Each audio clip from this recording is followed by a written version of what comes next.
win with all the foul trouble y'all dealt with? Well, first of all, I've got so much respect for Brad and the way he coaches his team. We knew when we got in this series that we'd get better one way or the other, and I just got so much respect for him and the way he does things. And that was a high level in that game, man. Hard fought, hard to get a basket, hard to guard wherever. But obviously proud of this guy with stepping up when we did get in foul trouble. You know, they give a lot of attention to Chaz. Z wasn't having a particularly great day, but when those guys were out, we turned to him and he got it done. And we worked through a lot of different situations with the fouls, but just a high level game, man. They're really good. I mean, Illinois is a really, really good basketball team, and I know Brad's going to continue to get them better, just like we've got to continue to get better. But to be in December and play a game like that, oh boy, it's high level, and but just so much respect for Brad and his program. I'm amazed how quickly he rebuilt this with what he lost, but the way, I mean, they've got so many weapons and the way they do things, and I'm excited about seeing the takeaways. I'm shocked that we were able to get it done, but with all that foul trouble, but these guys have found a way to do it. Jordan, did you even see the shot go in, and can you kind of take us what you saw, or take us through what you saw as you brought the ball to the floor? Definitely. As soon as I put it up on the glass, I looked through the hoop, and I just saw it rattling up there, and then it finally went through, and then I saw my teammates come. But you know, we work on that play just about every day in practice and late game situations. So we were all prepared for the moment, and my teammates ran it perfectly, and we executed it. Hey, Coach, you said that you guys. Sorry, right back here. You said that you thought this series would get you guys better. What did you feel like you learned about your team tonight in an atmosphere like this? Toughness.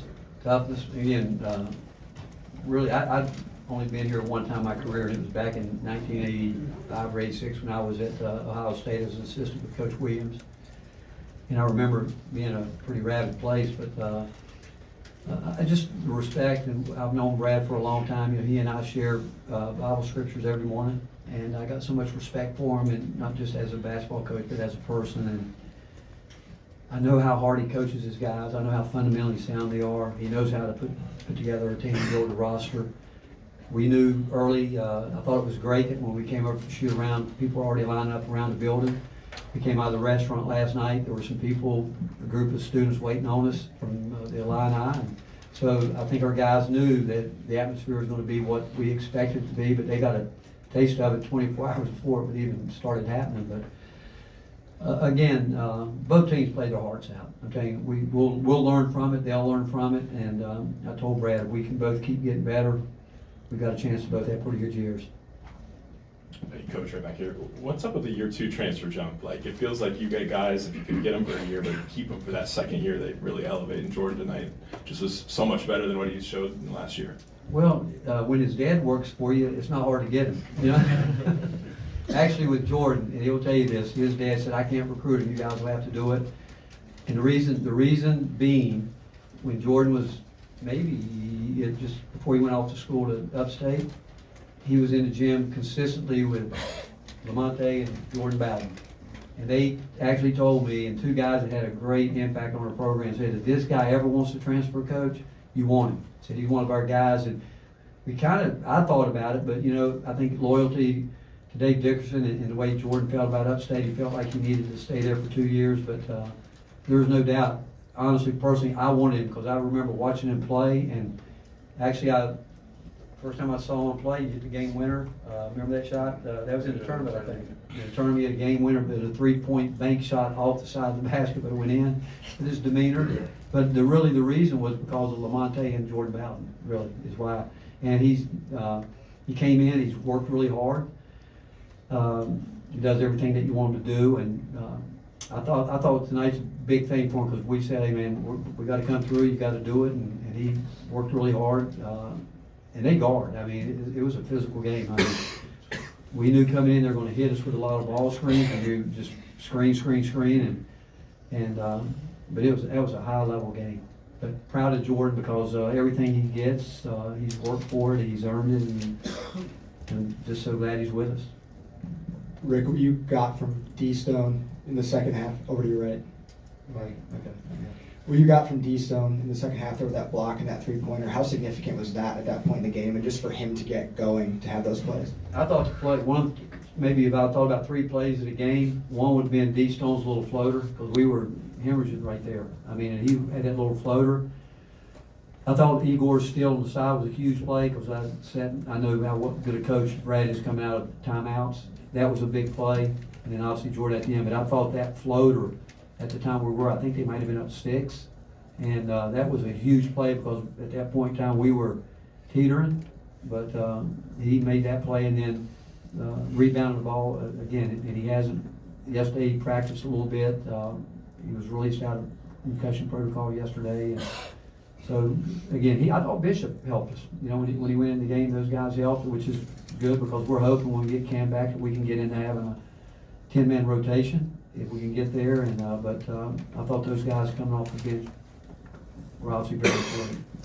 And Jordan, I mean, he comes off the bench, but we know Jordan's a starter for anybody, but we don't look at it as having 5 starters. Not that we put a lot of emphasis on that, but he's been just terrific coming off the bench. Ryan Grant, Mike. For both you guys, just for Jordan to have played like 15 minutes at point guard in the second half and not turn the ball over, would that have been possible last year? And if not, what's been the big change, I guess, over the course of the offseason?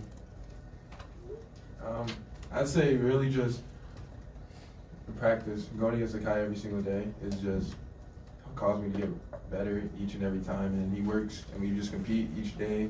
And we've been competing since last April. And, you know, we're in the gym all the time, and he's giving me tips, giving me pointers about what I got to do to, you know, keep him off me, keep pesky defenders off me like that, and just being able to go against him every day and just taught me how to keep the ball and not turn it over. And Coach Barnes is on here every single day about keeping the ball and not turning it over, and it's going to pay off in the game.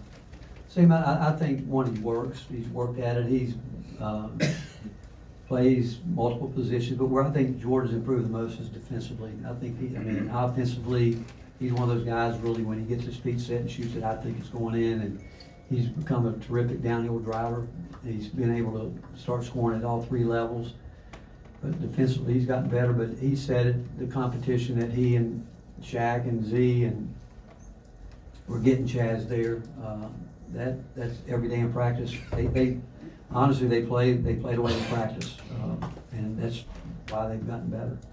Jordan, did you feel like in the second half that you had to kind of take over because of the foul trouble, or did you feel like it's more just the flow of the offense and you were taking your shots? Really flowed my offense and my teammates. You know, we all have been first man up mentality. We know we faced a little bit of adversity throughout the game, but we knew we just had to step up to the plate and handle business. So we were all ready for the moment, and it could have been when everyone that came in the game made a big impact. Jordan over here. Can you walk us through that last segment? Like when you catch the ball maybe at the timeline, are you thinking they're going to run another defender at you and you're going to have to find somebody, or were you just thinking you're looking right at the rim? Really, I saw the ball bounce, and I just gave it some reps so everyone could get set up. And then as soon as Igor popped open and he gave it back, I just saw my defender keep backing up, and he just kept backing up, and he was just dead in the water. And it was too late for him to send a double because it was probably 2 seconds left. And I was already at the rim at that point, but we executed it perfectly. I'm going to give you a little history lesson on that play.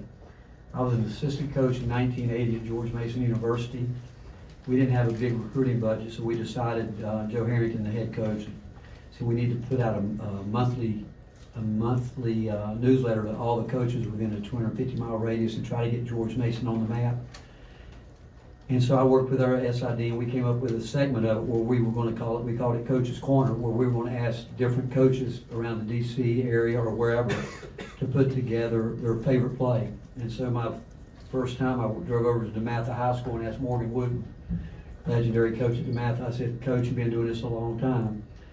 I need you to give me your favorite play. And he said, okay. And he gave it to me. That's the play we ran today. So that play's been around a long time. And but Morgan, God rest his soul, was, I mean, again, it was his play and the first one we put in that newsletter that year. I only saw one more hand up. So